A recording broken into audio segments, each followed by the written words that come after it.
Welcome back to another episode of the Two Pelicans podcast. So you would have just missed that. Loving G'day, you pelicans. Here he was, you were sort of hung up on his door. Go and have a good time with her a bit later on. Pelicans landing in 3, 2, 1. Welcome back to the Two Pelicans podcast. I'm Joey. And I'm Mick, and we are the Two Pelicans. And this is the fishing podcast, making fishing great once again, Mick. And we're here to get the average weekend angler through his work week with a smile on your dial, ready to catch some crackers on the weekend. How are you, mate? Good. Yourself? We've got a cold beer. Couple of Floody Classic stubby coolers. Couple of Floody Headed Classic. And look, guys, once again, huge shout out for everyone that's getting behind our podcast, supporting you and me, mate. We're two average pelicans trying to make a difference, I guess. Make a change. Let's talk about fishing. That's what we're here to do. Talk about fishing. Talk about the not so serious stuff. Although today might be a little serious. Controversy. Controversy today. But hang around for that one. But mate, what's been happening? Mate, just down in Newcastle for work, and just ratting about at home. I'm sure you would have seen some creatures. Oh, mate, there's critters running around. You weren't wrong about that, were you? Jesus Christ. I didn't know whether I was like on a cast of some vampire show. She's a wild I hope no one from Newcastle takes us too seriously when we say that. To be honest, when we're saying Newcastle, I'm talking about like that 500 metre little area. The rest of the place is frigging beautiful. Nobby's and up there's unreal. It's just some wild characters. Basically just chilling work, busy. Yeah. Hey, I just wanted to, once again, mad shout out to everyone that's been supporting us. We're really appreciating it. Really appreciating you guys hitting the auto download on Spotify. Sure. And we hope for you guys to check us out on Patreon. We're starting to get some more stuff over there that you will not see on Spotify. Unfortunately, the comedy is just not so common anymore. Too many people want to throw everyone under the bus. We live in a nanny state with furries that shit and kitty litter, so let's just, we need to put some of that stuff on there. But for the main of it, you guys on Spotify will hear just the average run episode. So my week, I just been flat out, mate. I just literally only started this week on lures for Lure Expo, and Lure Expo's like next week. Oh. So yeah, I'm absolutely just pumping. Like it'll be like 15-hour days till Expo, and I've got a feeling I'll be doing it on the day of the Expo, still hooking and stuff. But that's all right, mate. Can I just ask you about that? Yeah. So I know you've been doing this for a few years now. How many lures do you take the Expo? And I suspect that you probably get rid of them fairly quick. Yeah, like I'll talk on behalf of myself because I don't want to talk on behalf of others. Talk about Jollop. Let's talk about Jollop. Yeah, normally, say for last year, I took about, I can't even think, it was nearly 700 lures. Okay. So basically what I try and do is I try not to run run-of-the-mill lures at Expo. Yes. If it's a run-of-the-mill model, I'll try and paint different colours. Now, the pure and simple thing is that I don't want to shit in my stores. My stores are still trying to sell lures. So I'll paint cool stuff, which is really good because it's an opportunity for me to... express yourself. Express myself, paint new colours, and then the store's like, hey man, we need that colour. It's sick. I'm like, sick. How good's that? New models, like every year I try and do wraps, etc. Yep. And let me tell you, if you're thinking about coming, if I can get what I've got started this week... you're going to want to come and check it out. Yeah. I think I've pushed the limits a little bit hard. I've really bitten off more than I can chew. But as they say on a podcast I love to listen to, big shout out to the Alpha Blokes. Oh, yeah. Tommy Dale always says, bite off more than you can chew and chew like fuck. And shout out to you and Cameron. That is a fucking cracking saying, and that is exactly what I'll be doing for next week. Biting off more than I can chew and chewing like. I imagine you'll look tired and you'll be red-eyed, and it won't be from smoking cones. Definitely won't be some probably sawdust in my eyes. But no, mate, look, I think I was actually listening to a really cool thing there last night. Eventually I wouldn't mind, like, on the show playing some of these cool little motivation meme things. And that relates to business. Like, I'm not going to take anything get away from any other podcast, but there's some certain little things there that are very relatable for anyone with their own business. Now, I was sitting there last night, in the shed, and I was like flicking through, just about to go to bed, and I saw this one, and it was just like, successful people don't sleep.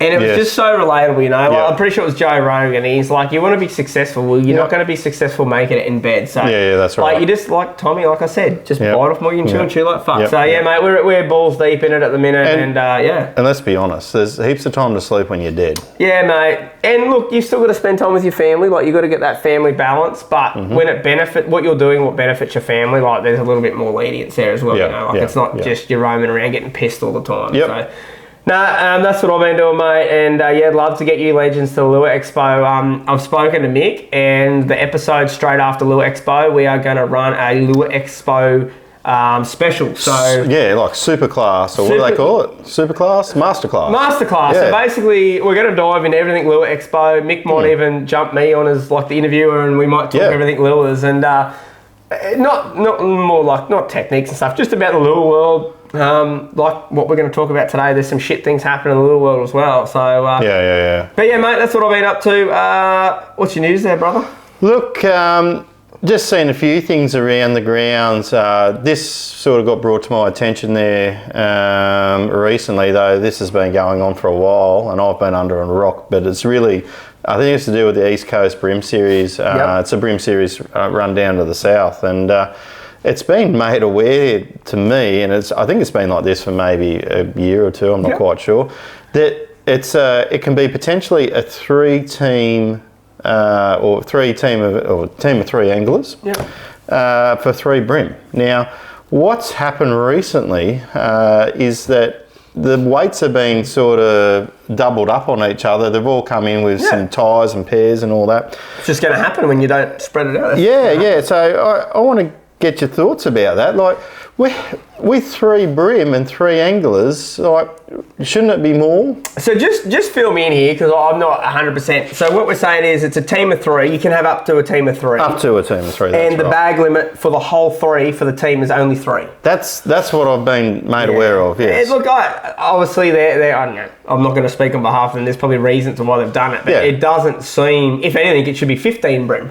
It should have gone the other way. Is it to do with the inclusion of, hopefully everyone gets free, it's that warm, everyone participates, gets an award sort of thing? Like, I know with ABT, like with going to the 5 fish, like the opens, although it's length, in the rivers, the dams, I was thinking in the dams it's actually length too, but when they have the 5 fish limit, whether it's length or whatever, it separates the men from the boys. It really stretches the field out. For sure. I think when you have that 2 fish, I'm speaking as in bass, but with that obviously 3, you're going to get the field so much. Like, anyone can catch 3 brim. The 3 blokes in a whole boat for the whole day can catch 3 brim. They might be 25 forkers. So, yeah, like I said, I don't know the reason. I found it quite interesting. A little bit odd. I've seen some feedback on social media that was quite mixed, but I did find it a little bit strange that they would do something like that.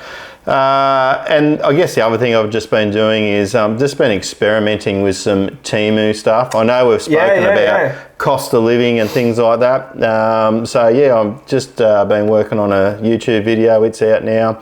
Where can we check that out, mate? Mate, just on the Liquid Existence YouTube channel.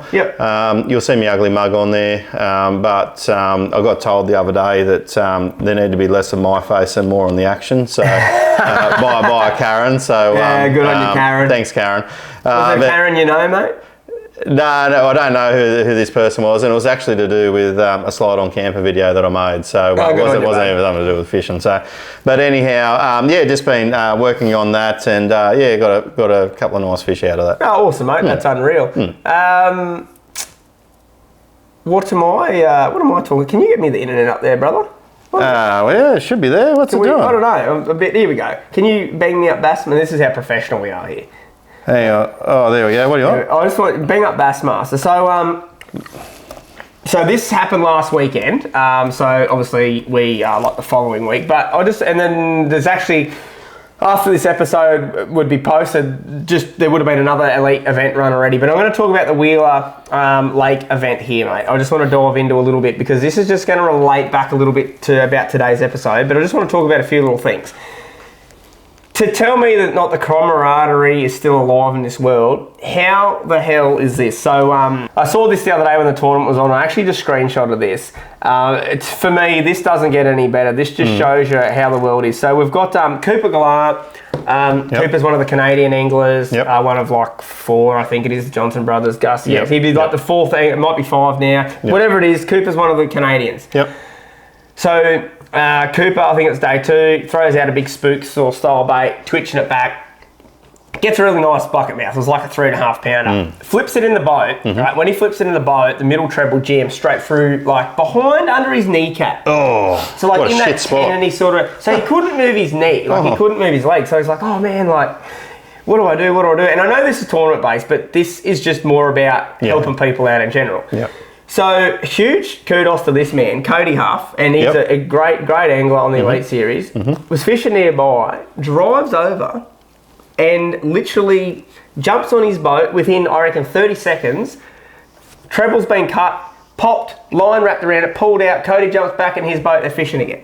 Wow. You tell me that's not a good feel story. That's pretty good. If you want to check out the clip, just head over to Cooper Gallant on Insta or Facebook. I'm sure you have it on Facebook as well. He's a really cool dude. Give him a follow, actually. He's a really cool fellow. I had a beer with him at the Classic. And everyone needs to be aware that over in America too, they are playing for sheep stations. Or they're fishing for 6 figures. So that guy literally... You imagine, say you go, hey, this weekend at work, I could potentially earn 100 grand. That's right. To put your work on hold for 2 minutes and get onto someone else that's trying to get your $100,000. Yeah. For me, that's massive. So I just want to dive in here just quickly. So Carl had a really good event.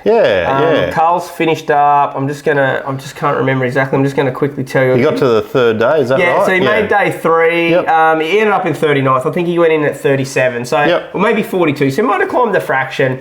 Started off with a just on 10-pound bag, went to 15.5, and then just on a 12-pound bag. So really good job to Carl. Well done, Carl. That was Wheeler. The next event's already run, but we'll probably talk about that in the next episode. We don't want to fill it too much and make it too confusing, guys. But I thought that was pretty cool, man. I thought that was just a cool, good feel little story, you know, like makes you realise that they're there, they're still mates and they're helping their mate out. So it's funny, you know, because, talked the last episode about hooking myself. I actually hooked myself again. I didn't physically hook myself, the brim hooked me. I take no responsibility for it. But anyhow, long story short, I had no non-boater with me. I drew a spare, and so lucky I put a pair of side cutters in, and I actually left the treble in me toe for probably about 2 hours while I was fishing, because it was a massive thing that I wanted to get sorted out. So with the fish, you know what I mean? I just didn't want to stop. I wanted to keep fishing, but then it just got too painful, so I ripped the fucking thing out. So, can relate. So, mate, we're going to dive into today's topic. And it's a bit of a risky one. It's going to cause some controversy, but talking about the news segment, I'm just going to punch this in, and this is going to roll us straight into the topic for this week. Talking about the Elite Series, John Cox, he was leading after day 1 the Elite Series, which is an amazing feat in itself, and I'll explain that in a little second. He finishing the event very, very high up in the field there. John Cox is the only person on the Elite Series that does not have a live sonar mounted to his boat. You're kidding me. No, John Cox 100%. Wow. Mercer called him out on stage. Day 1 had 22.2, and they literally said, you don't have it, and he's like the only person that doesn't have it. Wow. Now, looking at the list there is a lot of good anglers there in that top 10 that don't have, like, I won't say they don't have it, but like Cliff Prince, for instance.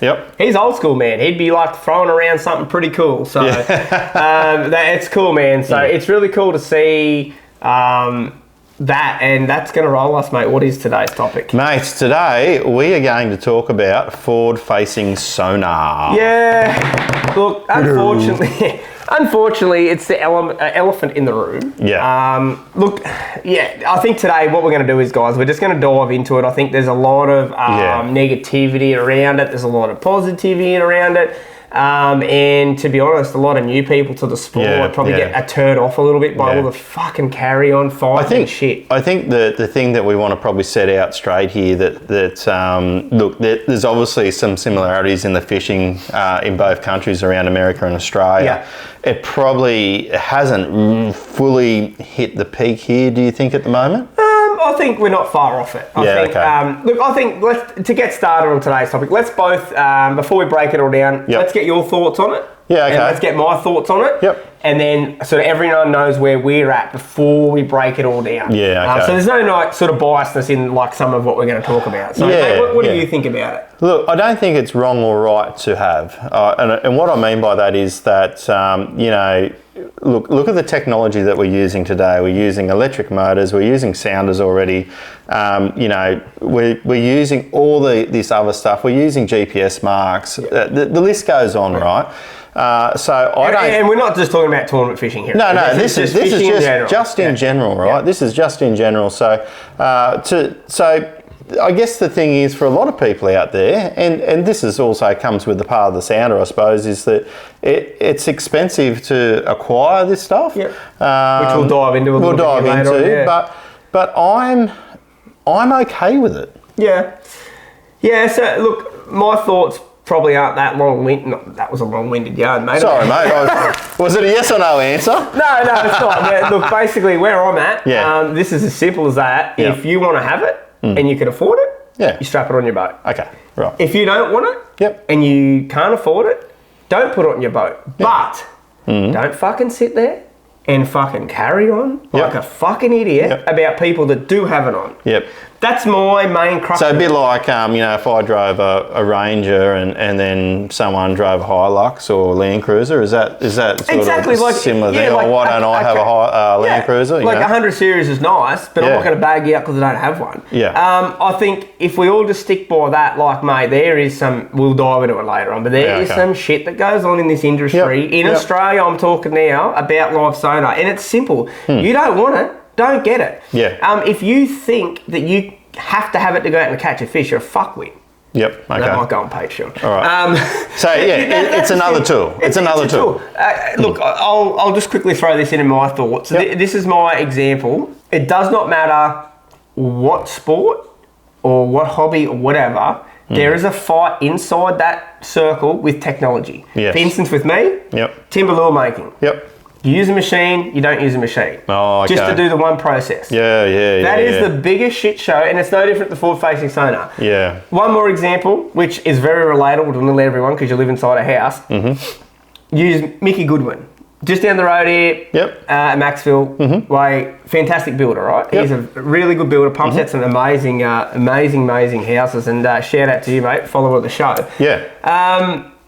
Does that mean that his houses now aren't as good as the houses his dad built with a hand screwdriver because now he's using an impact driver? Does that make that house not as good? Like, it's technology. And my call out to all the clowns out there that are carrying on about it, when you're going to carry on about it, can you please type that on a typewriter and tie it to a pigeon's foot? Because you can't use Facebook to voice these opinions because that's technology. You know what I mean, though? Like, it's a simple little thing like that, man. It's like, why carry on about it? Like, if you want to have it, you have it. Yeah. If you don't. And that's me. I'm done. I'm very passionate about it. Now, look, there's been a lot of commentary over in the States over probably the last 12 months about how it's affected tournament fishing. Yeah, very divided.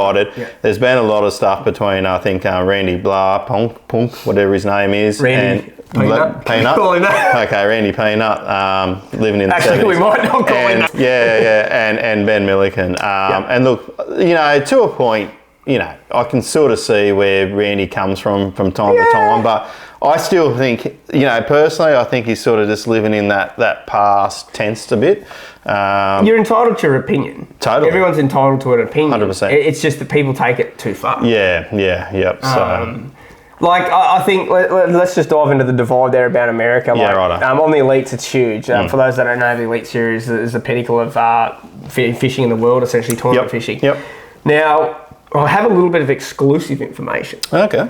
Exclusive. Wow. Not many people would know this in Australia if you don't listen to the Mercer podcast. If you listen to the Mercer podcast, you would have heard this the other day. And this is probably even pretty exclusive. It probably wasn't really allowed to be leaked. So people are saying ban forward-facing sonar over there for tournament fishing. Some are saying let's keep it, blah, blah, blah. Some are saying reduce the amount of transducers. Now, some of these guys are running 4 screens and 2 live transducers front and back. Like, it's out of control. There's a fair bit going on the front of them Fair bit boats. going on, you know. Like, and there's a big debate about do we keep it, do we get rid of it? It's killing the fishing because for those that don't understand over there, basically what they're doing with forward-facing sonar is they're just driving around, finding fish, and especially with the smally stuff, just chasing them and just catching giants. You only get 5 bites per day, they're big ones. And they often school up as well. And it's putting, their point of view is it's putting too much pressure on the fish and it's going to shut these fisheries down. Unlike cruising down a bank, throwing a frog or throwing or whatever, you're not putting the pressure on the fish. So that's an argument. Now, the information I heard is Seth Forder said that Bass had reached out to the anglers. Voice and wanting them to voice their opinions. Now, Seth's a pretty Fighter Man's a pretty he'll say it, he doesn't give a fuck. He'll just righto. And he basically said what he's pretty certain the outcome's going to be is they're not going to ban it. They're just going to reduce the amount of transducers, which in his exact words were, it's not fixing the problem, it's just keeping everyone happy. And he's right. Like whether they and he knows, so is he supportive of forward-facing sonar, but he uses it, but he's like, I don't care if I don't have it. Like, and I think like a big debate about it as well. They're all saying, you know, like these young kids, they've come in and they're just smashing it. You know, like the older guys can't mix it with them. All the guys that come over, like there was a big chunk of those 9 guys that qualified from the Opens last year that are smashing it. Trey McKinney, Milliken's doing pretty good as well, and Tyler Williams, and I just can't think of the other. Gareth, I'm just going to tease in the top. John Garrett. They're just good anglers, and a lot of them are saying it's only because of forward-facing sonar. These other guys can't do it, blah, blah, blah. My argument to that is, okay, these other guys might not be as good with forward-facing sonar, but look at this event we just talked about. John Cox. And like the amount of guys there. So it's like those other guys now should they get these guys banned because they're catching them and they're not? Like it's just this I think people need to stick to their strengths in this. Like, look, if these guys are really good at forward-facing sonar, they've come in. Let's not forget about some of the guys that have been on the tour for X amount of years. The knowledge that they would sustain over that time would be massive. And like Rick Clun. Look at Rick Clun. Rick Clun has let more fish go than most people will catch in their life.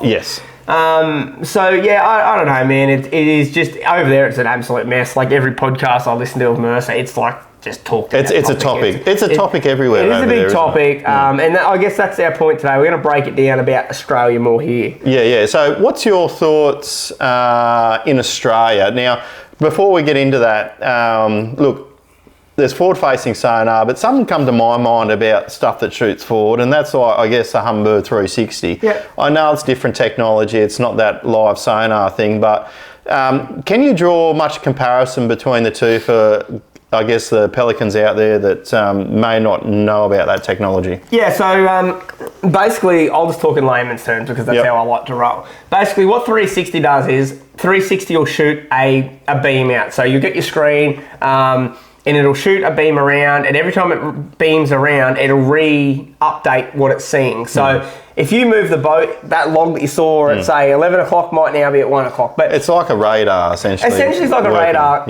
Very popular on the Barra because it'd rotate around, you'd see Barra, it'd rotate around again, now you see the Barra here or here. So you know where they were moving in their patterns. I'm doing ninja stuff again. There goes me off.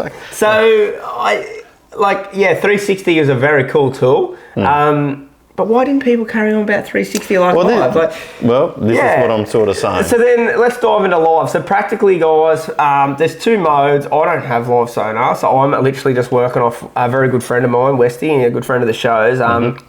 He's right into it. And I might talk about him. I'm going to call him out because he has different views on it again as a guy that's having it. So I'll dive into that in a little bit. Cool. But basically, there's two modes in forward-facing sonar. You've got perspective mode and scout mode. Yep. So basically, one of those modes is straight down below you. So essentially, people that are familiar with the normal sound app, it's just like down scan, but in real life. Yeah, yeah. So it's like immediately down, shooting down. You can watch them swim over and eat it. Whatever. It's like watching your kid in your missus' tummies, so to speak. Literally, it's just like exactly, probably not as cool as that. Yeah. But exactly, But, exactly the same. It's sort of that sort of, sort of look that you get now. Yeah, the other mode, and this is what's causing dramas over in America, which I don't think it will happen here, mainly because we don't have the population of people doing it yet, is the forward mode. So basically 60 foot out, if you want to check it out, head over to Steve Morgan's YouTube channel. Yes. He has some fantastic footage, brim, bass, but the barra stuff's where it really comes home, which we'll talk about here later. Tommy Wood as well has got some great footage there. Basically, you can see the barra over there, you can work out his depth, you can see where he is, you throw the lure to it, you see the lure, you twitch it, you stop, and they might eat it. Hopefully they eat it. The key word there is might. So many people think that if you... You're saying might, I'm saying fucking hope. Look, I think the main thing where everyone's gone wrong, and media's got a lot to play with this, is people strap it on the boat and go out and go, where are the fish? They didn't jump in the boat. And here in a minute, I'll relate back to Westy again. Can we take out a stick of dynamite? That'd be easier. And would people complain about that? That's probably why it's banned. Off topic. Look, I think the main thing, I guess, is it going to hurt the fishing in Australia? Like what they're worried about in America, and then for someone that doesn't have it, I honestly going to say no. I don't think it is. No. The simple thing is we don't have the population of people doing it, and I don't think it's. I don't know if it's going to be a big drama. That's a simple one for me. So look, I think for the weekend angler and that. There's a lot of guys out there that probably don't want it. They're happy to just fish the way they fish, and that's their thing. I guess where, and this is sort of springing into that American debate, is where does it go in tournament fishing in Australia? Now, do you see it changing, or at the moment, like, there's no real rules about size of boats, horsepowers generally. There isn't minimum. There's not maximum. We're not talking high end stuff. So, do you think that it will affect anything in Australia? I don't think so, mate. I don't think you'll see any bans or anything crazy happen there. I think, like you just talked about with restrictions, that we'll just quickly duck back to America here. Yep. Mercer actually talks about this a lot. Dave Mercer, if you're not familiar, MC for Bass, Bassmaster. He said, well, you know what? Like, we have a restriction on the motor size. We have a restriction on certain lures. You can't throw an Alabama rig or whatever it's called, the umbrella rig thing. You can't throw them anymore. So, mate, just have a restriction on the transducers. Is that going to change it over there? No, it's not, because the guys are still going to win. Move forward here to Australia. Something I've always said is, and this is on a tournament side again, is the dudes that won before still win with it. It's as simple as that. Like Matthew Langford won 5 years ago, 10 years ago. He's still going to win now. Mick Johnson's still going to win now. It's another tool, isn't it? It's just a tool, like I talked about. It's like no different to a different tool in lure making. It's no different to the invention of impact drivers. The technology that we're recording on right here today. Like, it's absolutely nothing different. And I think the main thing we need to reiterate to everyone listening is, if you don't want it, don't get it. But please do not bag out the people that have it. Like, it's as simple as that. And I won't go into it, but there's pages out there that rip people off for having it. And it's just not needed. Like, these people go out and catch a fish, but there's a lot to learn about that. And the suppliers recognise there's a market for it here. Yeah, exactly. And so just let it be. I think. Now, if let the lion sleep. Let the lion sleep. Yeah. So I think, if we pull it apart, I just think if you go and say, I guess in comps or whatever, if you don't want it, well then, okay, what comes next? Like, do you go, okay, one sounder, no shallow water anchors? The list really could go on. I think for Australia, if you're going to restrict that, well, there's other restrictions that need to be put in place first. Like, one restriction that's been there forever is like the live well restriction. Your live well must be X amount. Well, I can guarantee you, if you got in there and did your length, width, girth Yes. comparison. A lot of those live wells probably never made that. That's right.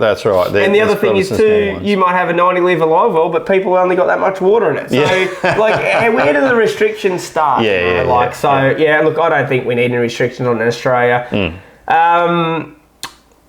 The cost. It's expensive. It is expensive. I'm not going to... actually, you fill in there, mate. I'm just going to have a quick... Yeah, no, that's fine. We're going to find a few prices. Yeah. Look. I think for memory, just the transducer for a lot of them brands, I think starts off around about 2K plus, right? But you need the unit as well. You need the unit. That's right. You need generally you need a network box and possibly the actual sounder itself. So look, to ball it in for our viewers, basically, if you want to have a pole and a couple of sounders, you're like 10 grand. That's just as simple as that. And we're not pulling out brands, Humminbird, Garmin, Lowrance. That's sort of across the board. They're all pretty similar. Yep. We're not going to tell you one's better than the other because we don't have it.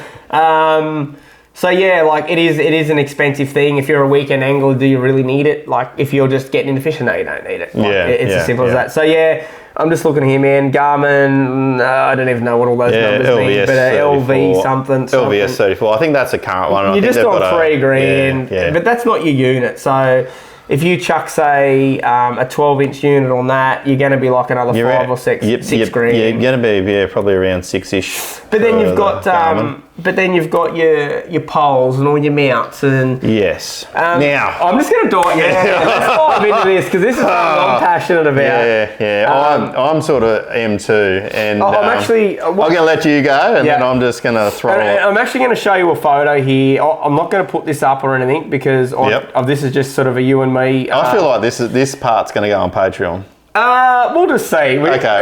So I'm just showing Mick here a photo of a boat I just saw recently. As you can see, all the appendages here, like there's another unit there, there's one there, there, and there. I mean, so this is where I'm at with the pole, right? Yep. You spend 80 grand on a boat. Yep. You put most electric motors at 24 volt, and you get 5 or 6 grand. Doesn't matter what you get. You get a decent one, you're 5 or 6 grand. At least, yeah. So you got an $80,000 boat. You've probably got an $80,000 car towing it to the boat ramp. Yep. You've got... I just shit my gear about them. Yeah. It just doesn't sit well, and then they're on them sort of like ram mounts and excuse me. The photo I've just showed you there. Yep. It's like 4 units on this boat. They're held up by poles, and then there's another 3 poles, one at the front, one down the back, one in the middle, like fucking And this is where the money gets out of control, really, doesn't it? Like, do you need that to go and have fun? No, you fucking don't. No. But if you've got it, I'm not going to slag you for having it. No. Because if you can afford it and you want to do it, go your hardest. Yeah. But I guess the whole thing is... I'd hope you wouldn't have a mortgage if you're paying for that sort of stuff. No. I guess there's a lot of boats running around with $30,000, $40,000 worth of electronics. Like it's crazy, man. Now, right, we'll get off that topic. I'll just quickly mention here before we start to wrap things up a little bit. Could probably piss enough people off. So a good mate of mine, Westy. Yep. He's just got his little tinny van. He I don't even know. I don't even think Westy runs a pole. He might run a pole. I don't know. He might. Whatever he does. However he's got it, he just said to me, he's like, the shit I'm learning, like, is phenomenal. Like, he's got some really cool footage. Head over to his channel. I think he's Nishi Style over on YouTube. He's got some really cool stuff of bass following the jerk bait, you know, and he's learned a lot from different techniques, the fish reacting different behaviours on different weather patterns, essentially, you know, they'll follow a jerk bait, you'll throw a lipless crankbait in it and they go poof like that. So other than finding them, what you're saying is that it's potentially also an education tool. Yeah, a lot of people, what I'm hearing is one of the positives about it, like, you might catch more fish, but I guess I'll re-say that. You're not catching more fish, you're casting in front of more fish. So a good friend of mine, Tommy Woods, he said to me, he's like, yeah, man, he's like, I'll cast if I can see one. So it's like, if he makes 100 casts in a day in front of 100 fish, I made 100 casts, I might have only cast in front of 2 fish. So he had 98% more chance of catching a fish than I did. So I think that's a big thing. But yeah, learning, what they're learning, some of the footage of the cod stuff's unreal. And I love watching it. Like, I'm not against it. I love it. I think it's unreal. And I've learned a little bit from what Westy's told me, you know, like, and sit in different depths in the water column. Like he said, you'll throw a jerkbait in. He's watched fish race from the bottom in 30 feet to eat an 80 mil jerkbait. Like how do you see that? So it's a vibration thing. So there's good and bad points about it. I guess maybe to sort of start to wrap up on the sonar thing as a whole, what's sort of your conclusion on it, mate? Look, I'll stick to my guns like I started this and to say that I'm happy for it to be here, stay for the weekend angler, for the tournament angler. If you can afford it, great, have it. But yeah, I sort of agree with your sentiment. There seems to be some backlash, I think, with a particular page. And no doubt we'll probably hopefully get a yarn out on that one. But but you know, look, at the end of the day, I'm happy for that to be there. I'm happy for it to exist. You know, one thing further you mentioned there before, it's potentially also an education tool. I think yet again, Steve Morgan, like check out his page because he's got some unreal stuff, and he's the first one to say, like, just because I cast it over a meter barra doesn't mean he's going to eat it. He's got some great footage of barra coming straight up to the jerkbait, looking at it and going, "See you later, champ." It's a learning thing more than I'm the same as you, mate. I'm happy for it to be here. I'm not going to put it on. And the simple reason is I go fish and relax. 100%. To be honest, when I throw the boat in, most of the time I don't even turn my sounder on. And if I do, it's the GPS, so I know where all my drains and my little snags in the river are. So, I'm not going out to look at a sounder. It doesn't excite me. So. All right, well, let's wrap that up We're going to put a poll on Facebook. If you could afford it, would you buy it? And also, like, if you have got it, maybe just drop us some feedback, you know? If you've got it and like, hey man, like...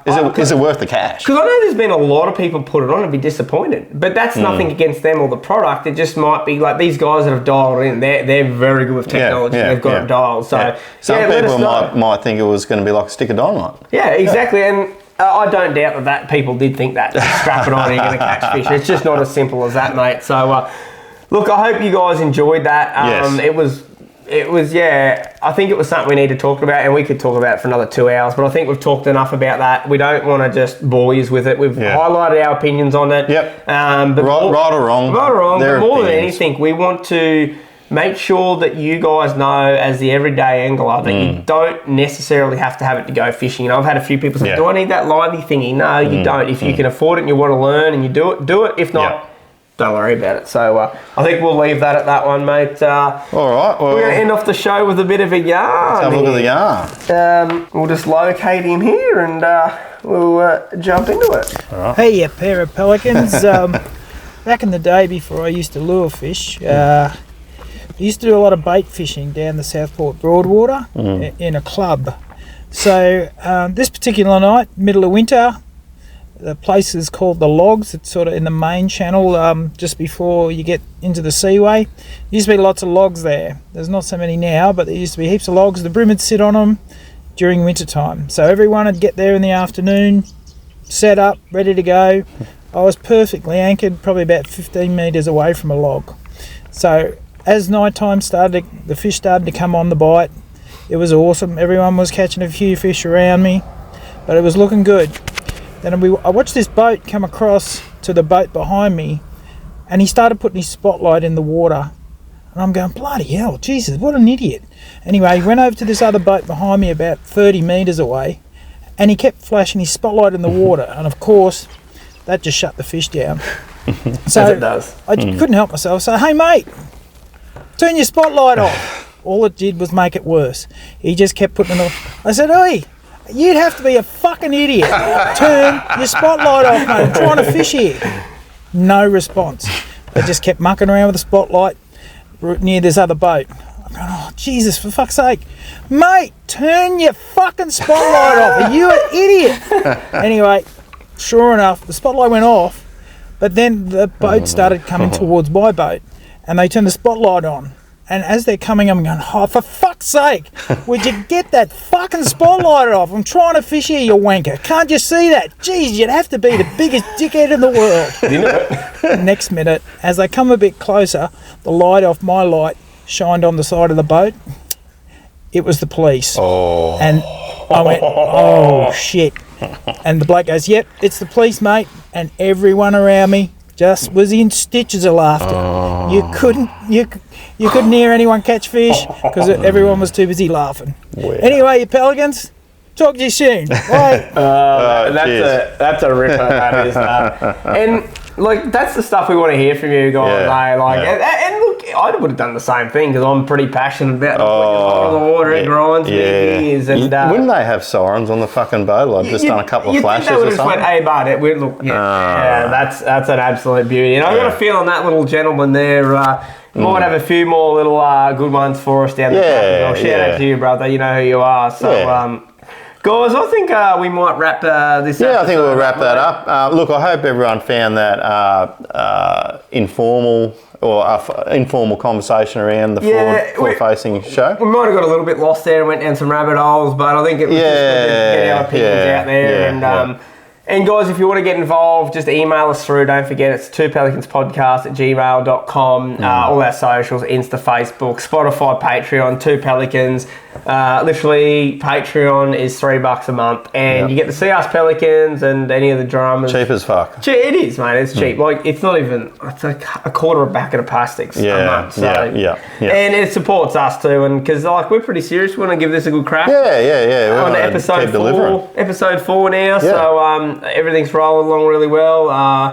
We've got some really cool. We won't probably disclose just who, but we are going to have some guests on. And I think it's important to where we can. Well, probably all the time. We don't want to do over the phone podcasts. We want to get them here, sit in the lounge, have a few beers. And just today, I secured a pretty high profile guest. So nice. So yeah, that'll be in the coming months to come. People that just want to have real chat. We're going to get, say, Tommy Wood on the show in the future. A couple other legends that I won't release just yet. But, we'll keep it a surprise. Keep it a surprise, and it'll still be a like normal week show. But instead of a topic that week, we'll talk to the legends about something like how they might have got into what field they're doing, some of the struggle. You know, just stuff that's relatable. Like yet again, we don't want to hear about catching a brim on a 2 pound on the pontoon. So. Let's wrap it up there. Thanks, legends, for all that support. Thanks for watching episode 4 of the 2 Pelicans podcast. I'm Joey. I'm Mick. We'll catch you next week.